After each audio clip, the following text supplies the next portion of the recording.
Hello friends, welcome back. Hearty welcome to you. Let us look at this 10th grade problem related to trigonometry. One of the interesting problems. If a cos cube theta plus 3a cos theta sin square theta equals to m and a sin cube theta plus 3a cos square theta sin theta equals to n, prove that m plus n whole to the power of 2 by 3 plus m minus n whole to the power of 2 by 3 equals to 2 into a to the power of 2 by 3.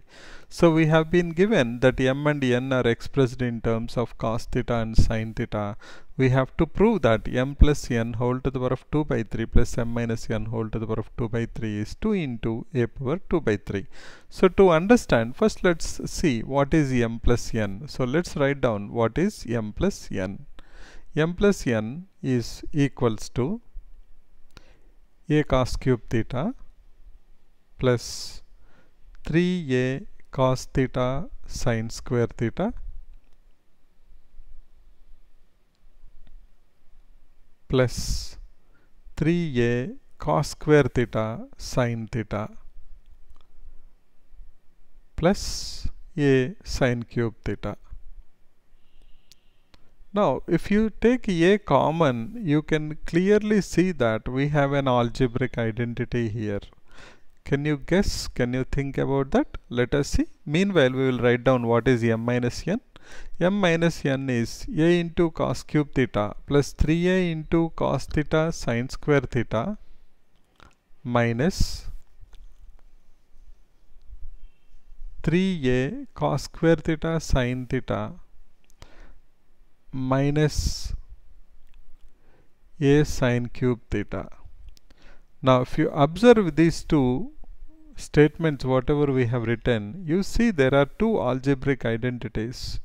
We have, if you take a as common, the first identity is a plus b whole cube is equals to a cube plus b cube plus 3a square b plus 3ab square.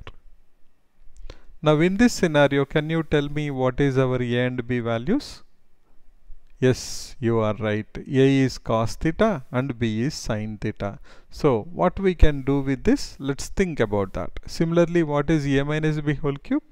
A cube minus b cube minus 3a square b plus 3ab square.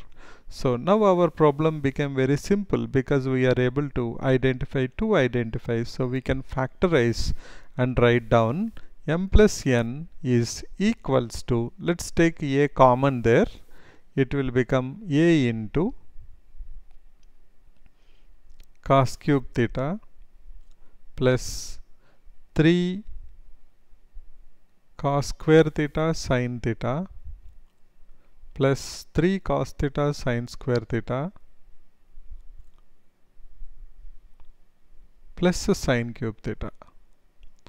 Now leveraging the identity, we can write it as that is equals to a into cos theta plus sin theta whole cube.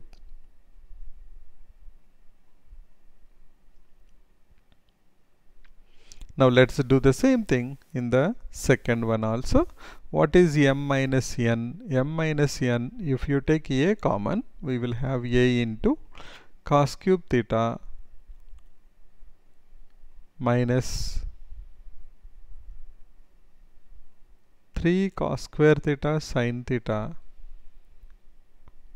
plus 3 cos theta sin square theta minus sin cube theta.